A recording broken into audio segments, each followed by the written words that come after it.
Autostart in movimento per la prima prova dall'Arcoveggio di Bologna. Una corsa per i gentleman in salchi a cavalli di 4 anni, non vincitori di 3.000 euro nella carriera. Super minima con numero 1 Dubai Adri, 2 Dust, 3 Darko De Gleris, 4 Dolly Moe, 5 Danilo AG, 6 Diamante Geo. Seconda fila 7 della Cruis, 8 Dis di Meletro, 9 Diogene, 10 Dragonero Fi, 11 Dio Maiuta, Tar.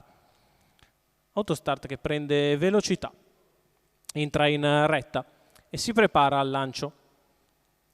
Ed è molto veloce dal largo Danilo AG che cerca di scavalcare Darko De Gleris, il quale prova a rientrare ma scende allo steccato.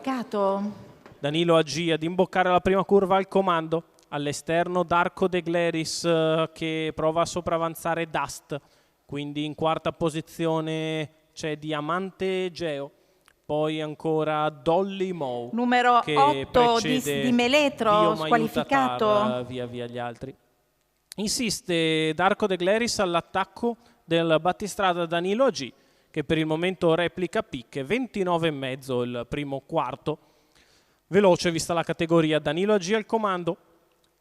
Di fuori c'è Darko De Gleris a una quindicina di metri. Segue in terza posizione Dust con accanto Diamante Geo. 44,7. I primi 600 metri di corsa si viene al passaggio davanti alle tribune con sempre il leader Danilo AG.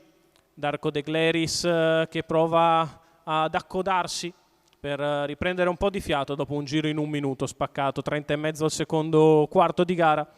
Danilo AG che continua a guidare il gruppo nei confronti di Darko De Gleris, quindi sempre Dust e Diamante Geo. Il primo chilometro se ne va in 1.16,1 con Darko De Gleris che anticipa le mosse di Diamante Geo. C'è la mossa in mezzo alla pista da parte di Dragonero Fi che dà il parziale e cerca di aggirare Diamante Geo, si ributta in corda Darko De Gleris. Intanto Danilo AG ha sempre un paio di lunghezze di vantaggio nei confronti dei rivali, 15,3 la retta di là.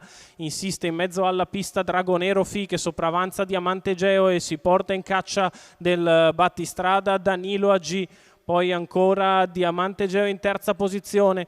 Gli altri più distanti, 15,7 la piegata conclusiva. Danilo AG che si difende, attacca al largo Dragonero Fi.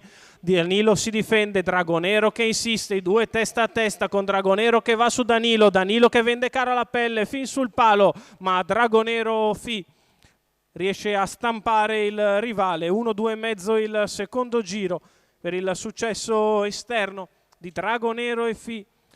Vittorio Bosia per Andrea Guzzinati, i colori della scuderia Nuova Mirabello. Ha provato il percorso di testa Danilo AG correndo anche bene, ma nel finale la progressione di Dragonero Fi di quelle giuste. Riesce a piegare proprio nei pressi del palo l'iniziale leader. 10, 5 e poi il 6 di Diamante Geo al terzo posto. L'ordine d'arrivo molto probabile della prima corsa dall'Arcoveggio.